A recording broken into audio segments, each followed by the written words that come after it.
নামাজরত অবস্থায় যদি মেয়েদের সাদা স্রাব বের হয় তখন কি ওযু ভেঙে যায়? অনবরত বের হলে করণীয় কি? গুপ্ত অঙ্গের লোম 40 দিন না কাটলে তার ইবাদত কবুল হবে কি? কবুতরের বিষ্ঠা কাপড়ে লাগলে নাপাক হবে কিনা? অভিভাবকদের মতামত ছাড়া চরিত্র রক্ষা করার জন্য বিয়ে জায়েজ আছে কিনা? নামাজের পর তাসবিহ ও তাহলিল পাঠ করার সময় ওযু জরুরি কিনা? রোগের জন্য তাবিজ ব্যবহার করা জায়েজ হবে কিনা? টয়লেটে ইস্তেগফার বা জিকির কোনটা পড়া যায় মনে মনে? ঋতুস্রাব বন্ধ হয়েছে ভেবে সহবাস করলে পরে দেখা গেল ঋতুস্রাব বন্ধ হয়নি, এতে করণীয় কি? 60 বছর আগের কবরের উপরে বাড়ি বানানো যাবে কিনা? মেয়েদের পিরিয়ড অবস্থায় বিয়ে করা জায়েজ কি না? আমি নতুন দাড়ি রেখেছি, মুখের নিচের অংশে থুতনির নিচে কি খুর দিয়ে পরিষ্কার করা যাবে? পিরিয়ডের পর অর্থাৎ শরীর খারাপ থেকে ভালো হওয়ার পর স্বামী সহবাস কবে থেকে করতে হয়? প্রস্রাবের জন্য ঢিলা কুলুক বা টিস্যু নিয়ে 40 কদম হাঁটার বিধান কি সহিহ? আমার বোনের সংসারে অশান্তি ছিল, তাই ছাড়াছাড়ি হয়ে গেছে, কিন্তু কাগজে কলমে লেনদেন হয়েছে, কিন্তু ছেলে মুখে তালাক বলেনি। এই তালাক বা ছাড়াছাড়ি সঠিক হয়েছে কিনা? হিন্দু অর্থাৎ হিন্দুর সাথে প্রেমের সম্পর্ক জড়ালে ইসলামের শরীয়তে শাস্ত্রের বিধান কি আছে? এমডি ফরিদ জানতে চেয়েছেন কবুতরের বিষ্ঠা কাপড়ে লাগলে নাপাক হবে কিনা? কবুতরের বিষ্ঠা এটা অল্প স্বল্প যদি কাপড়ে লাগে তাহলে এটা নাপাক হবে না। এরপরে রায়হান আলী জানতে চেয়েছেন নামাজের পর তাসবিহ ও তাহলিল পাঠ করার সময় ওযু জরুরি কিনা? না, তাসবিহ তাহলিল পাঠের সময় ওযু না থাকলেও চলবে, কোনো অসুবিধা নেই। মাসুমা শারমিন জানতে চেয়েছেন টয়লেটে ইস্তেগফার বা জিকির কোনটা পড়া যায় মনে মনে? টয়লেটে মনে মনে আপনি যে কোনো কিছু করতে পারেন, অসুবিধা নেই। মনের নিয়ন্ত্রণ তো আল্লাহ রাব্বুল আলামিন করেন নাই। মুখে কোনো জিকির, সেটা ইস্তেগফার হোক অন্য কোনো জিকির হোক, এগুলো মুখে উচ্চারণ করবেন না, মনে মনে হতে পারে, কোনো অসুবিধা নেই। লাতিফা লাইজু আপনি জানতে চেয়েছেন মেয়েদের পিরিয়ড অবস্থায় বিয়ে করা জায়েজ কি না? বিয়ে হতে পারে, বিয়ে হতে কোনো অসুবিধা নেই পিরিয়ড অবস্থায়, কিন্তু স্বামী সহবাস করা জায়েজ হবে না। বিয়ের আগ্দ অনুষ্ঠানটা হলো ওই সময় কোনো অসুবিধা নেই, কিন্তু সুস্থ হওয়া পর্যন্ত সহবাস করা যাবে না। এমডি কাউসার জানতে চেয়েছেন 60 বছর আগের কবরের উপরে বাড়ি বানানো যাবে কিনা? যদি অনেক পুরাতন কবর হয়ে যায় এবং সেখানে এক্সটেনশন করে বাড়ি নির্মাণ করার প্রয়োজন হয়, আর যদি কবরস্থান না হয়, তাহলে সেক্ষেত্রে ওই কবরের ধ্বংসাবশেষকে অন্যত্র কবরস্থানে তুলে নিয়ে আপনি সেখানে বাড়ি বানাতে পারেন, কোনো অসুবিধা নেই। রায়হানা আক্তার আপনি জানতে চেয়েছেন পিরিয়ডের পর অর্থাৎ শরীর খারাপ থেকে ভালো হওয়ার পর স্বামী সহবাস কবে থেকে করতে হয়? অর্থাৎ ফরজ গোসলের পর নামাজ শুরু করার পরে কি এটা করতে হবে? না, নামাজ শুরু করার পর করতে হবে এমন কোনো কথা নেই। গোসল হয়ে গেছে, ফরজ গোসল হয়ে গেছে, তাহলে আপনি পবিত্র হয়ে গেছেন, এখন স্বামী সহবাস আপনি করতে পারবেন। প্রিন্স রাফিন আপনি জানতে চেয়েছেন পড়ে যাওয়া চুল বিক্রি করলে গুনাহ হবে কিনা? যে চুলগুলো পড়ে গেছে সেগুলো বিক্রি করলে গুনাহ হবে, কারণ হলো মানুষের শরীরের কোনো অংশ বিক্রি করা জায়েজ নাই। আল্লাহ রাব্বুল আলামিন আমাদেরকে আমাদের শরীরের কোনো অংশকে বিক্রি করার অধিকার দেননি, কারণ এগুলো সবগুলোর মালিকানা আল্লাহ তাআলার, আমাদেরকে শুধু ইউজ করতে দেওয়া হয়েছে, আমরা এগুলো বিক্রি করতে পারি না। রুবেল মাহমুদ আপনি জানতে চেয়েছেন আমি নতুন দাড়ি রেখেছি, মুখের নিচের অংশে থুতনির নিচে কি খুর দিয়ে পরিষ্কার করা যাবে?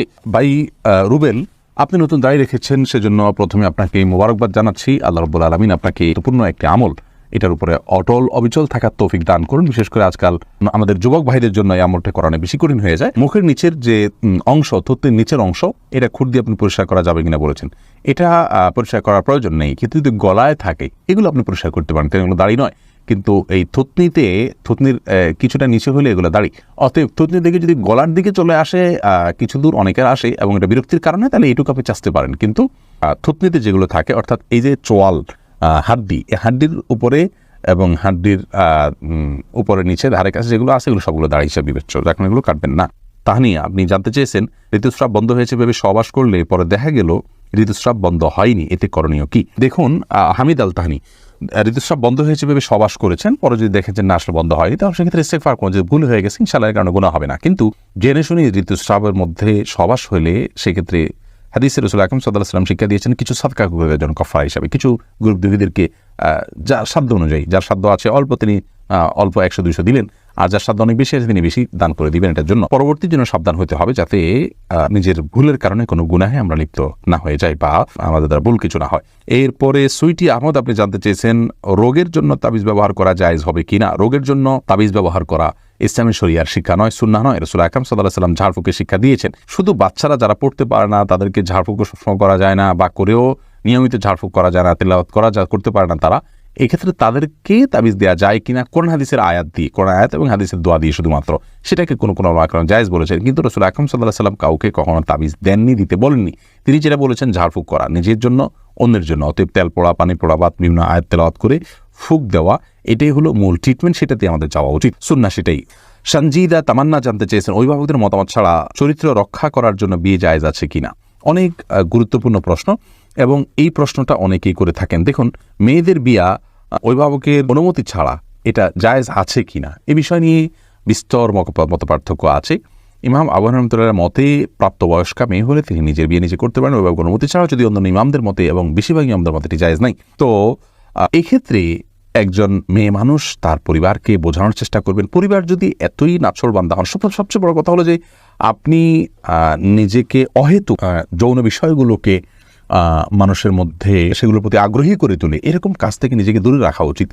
আজকাল দেখা যায় যে ছেলে মেয়েরা একে অন্যকে একান্তে কথা বলে, চ্যাট করে, এরপরে নিজেদের আর ঠিক রাখতে পারেন না, তখন বলে আমাদের এখন বিয়ে করবো কিনা। আপনি ওই পথে যেই তো আপনি নিজের ধ্বংস ডেকে এনেছেন। যার কারণে আপনি যদি ইসলামের শরিয়া অনুযায়ী চলে থাকেন, তাহলে সেক্ষেত্রে এই প্রশ্ন আপনার আসবেই না যে এটা ছাড়া চরিত্র রক্ষা করা যাচ্ছে না। কেন চরিত্র রক্ষা করা যাবে না? আপনি পুরুষ থেকে নিরাপদ দূরত্বে থাকবেন, তার সাথে কোন পুরুষদের সাথে কোনো প্রয়োজন ছাড়া আপনি যোগাযোগ রাখবেন না, এবং পর্দার যে বিধিবিধানগুলো আছে, আপনার সব মানে কণ্ঠের হেফাজত, আপনার সৌন্দর্যের হেফাজত, তাদের সাথে পুরুষদের সাথে মেলামেশার বিষয়ে যে শর্তগুলো আছে, সেই সবগুলো যদি মেনে চলেন, তাহলে তো আপনার প্রশ্ন আসারই কথা নয়। এটা হলো প্রথম কথা। দ্বিতীয় কথা হলো যে যদি কোনো কারণে আপনি ইসলামের বিধিবিধানগুলো লঙ্ঘন করার কারণে এখন আপনি আসলে বিপদে পড়ে গেছেন, তাহলে সেক্ষেত্রে আপনি এখন নিজেকে দূরে সরে আনার চেষ্টা করবেন। এটা দ্বিতীয় বিষয়। তৃতীয়ত হলো অভিভাবক সম্মতির বাইরে, তাদের মতামতের বাইরে নিজেরা মতামত নিয়ে আর নিজেদের মতামতের ভিত্তি করে খুব বেশি সংখ্যক মানুষ শান্তিতে থাকতে পারেন না। এটা হলো বাস্তবতা। এবং বিয়ে ভেঙে যায় এর হারই বেশি। যার কারণে এই জায়গা থেকে আমরা সরার চেষ্টা করবো। হ্যাঁ, যদি কোনো অভিভাবক বয়স হয়ে গেছে, তারপরও দিচ্ছেন না এবং দিনদার ছেলেকে তারা পছন্দ করেন না, তাহলে সেক্ষেত্রে তার ইসলামের শরীয়ত দৃষ্টিকোণ তার অভিভাবকত্বের অধিকারী নেই। তখন আপনার পক্ষ থেকে এলাকার ইমাম অভিভাবককে আপনার গণ্যত্র বিয়ে দিতে পারে। কিন্তু বিষয়গুলোকে মাথায় রাখতে হবে, শুরুর ধাপেই আপনি এটি অবলম্বন করতে পারবেন না। আব্দুর রাজ্জাক বিন সিরাজ জানতে চেয়েছেন, গুপ্তাঙ্গের লোম 40 দিন না কাটলে তার ইবাদত কবুল হবে কি? গুপ্তাঙ্গের লোম বা অবাঞ্ছিত যে সমস্ত পশম আছে, এই পশমগুলো 40 দিনের বেশি না কেটে থাকা গুনাহের কথা, কারণ হাদিসে এ বিষয়ে কড়াকড়ি রয়েছে। আর কে হিরা আপনি জানতে চেয়েছেন, একজন মুসলিম অমুসলিমের হিন্দু অর্থাৎ হিন্দুর সাথে প্রেমের সম্পর্ক জড়ালে ইসলামের শরীয়তে শাস্ত্রের বিধান কি আছে? দেখুন, একজন মুসলিমের সাথেই প্রেমের সম্পর্কে জড়াতে পারে না। প্রেম বলতে আমরা বুঝি আজকাল বিবাহ বহির্ভূত নারী পুরুষের সম্পর্ক। এই সম্পর্ক, এই ভালো লাগা, এটা সব ভালো লাগাকে যদি আমরা বৈধতা দিই, তাহলে সেক্ষেত্রে আর পৃথিবী তার আপন অবস্থাতে শৃঙ্খলায় থাকবে না, বরং নিজের চাওয়া পাওয়াকে কন্ট্রোল করা, নিয়ন্ত্রণ করা, এটাই ইসলাম আমাদেরকে শিক্ষা দেয়। বিধায় একজন মুসলিম পুরুষ যেখানে একজন মুসলিম নারীর সাথে প্রেম করা, বিবাহ বহির্ভূত সম্পর্ক করা জায়েজ নাই, সেখানে একজন অমুসলিমের সাথে করার প্রশ্নই ওঠে না। কারণ সেটি গুনাহ তো হবেই, সেই সাথে আপনার এটা যদি তাদেরকে বিবাহ পর্যন্ত নিয়ে যায়, তাহলে এটা হারাম হবে, কারণ তার সাথে বিবাহ করা জায়েজ নাই যতক্ষণ তিনি ঈমান না আনেন।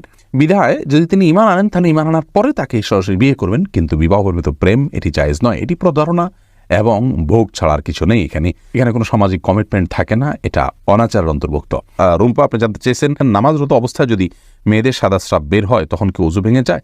অনবরত বের হলে করণীয় কি? জি হ্যাঁ, সাদা স্রাব বের হলে ওযু ভেঙে যাবে, কিন্তু এটা যদি অনবরত পড়তেই থাকে, 5টা মিনিটও সময় গ্যাপ না থাকে, পুরো সালাতের ফুল সময়টা ধরে যেতে থাকে একটু একটু করে, তাহলে সেক্ষেত্রে আপনাকে প্রত্যেক ওয়াক্তের জন্য ওযু করে সালাত আদায় করতে হবে। এরপরে ওযু করার পর যদি বের হয় কোনো অসুবিধা নেই, কিন্তু ওই ওয়াক্ত পর্যন্ত ওই ওযু দিয়ে আপনি সালাত আদায় করতে পারবেন।